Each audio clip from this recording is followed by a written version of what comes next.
এটা সময় আছিল যেতিয়া আমি ল'ৰা-ছোৱালীক স্কুললৈ পঠিওৱাৰ বাবে ৰাতিপুৱাতে উঠি তেওঁলোকক সাজু কৰাটো সময় অতিবাহিত কৰিছিলোঁ।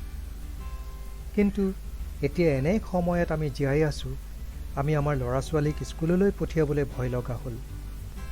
অন্য এক শব্দত ক'বলৈ গ'লে আমি এক নতুন শব্দৰ সৈতে পৰিচিত হৈ পৰিলোঁ, আৰু সেয়া হৈছে দূৰৱৰ্তী শিক্ষা।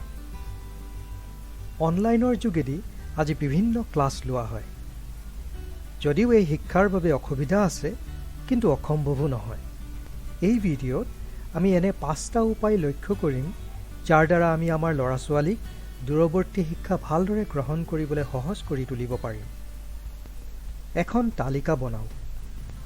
আপুনি যেনেকৈ স্কুললৈ গ'লে যেনেকৈ কৰে ঠিক সেইদৰে কৰক।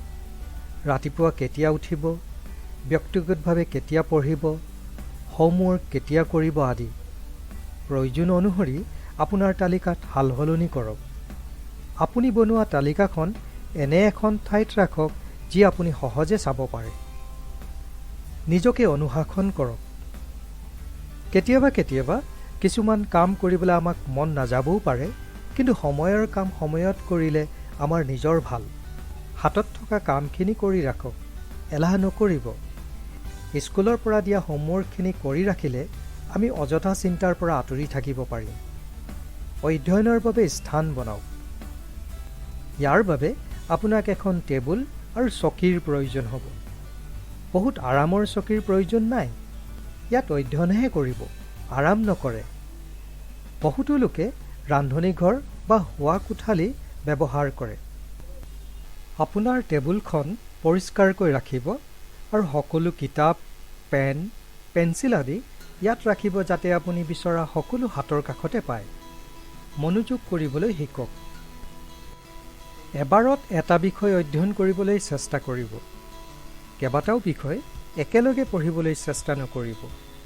যদি আপুনি কেইবাটাও কাম কৰিবলৈ একেলগে চেষ্টা কৰে, তেনেহ'লে এটা কামো হয়তো সম্পূৰ্ণ নহ'ব। এবাৰত এটা বিষয়ৰ ওপৰত মনোযোগ দিবলৈ চেষ্টা কৰক। বিৰতি লওক। একেৰাহে পঢ়ি থাকিবলৈ আপোনাৰ হয়তো আমনি লাগিব পাৰে। সেইবাবে অলপ সময় খোজ কাঢ়ক বা ব্যায়াম কৰক। কিন্তু আপোনাৰ মুখ্য কামটো নকৰাকৈ বিৰতি নল'ব। আপুনি নিজেই চিন্তা কৰিব পাৰে যে এনে কি কাম আপুনি বিৰতি লোৱাৰ সময়ত কৰিব পাৰে যিয়ে আপোনাক সতেজ কৰি তুলিব পাৰে। পৰিস্থিতিৰ লগত খাপ খুৱাই শিক্ষা লোৱাৰ এই ব্যৱস্থাই আমাক নিশ্চয় সহায় কৰিব।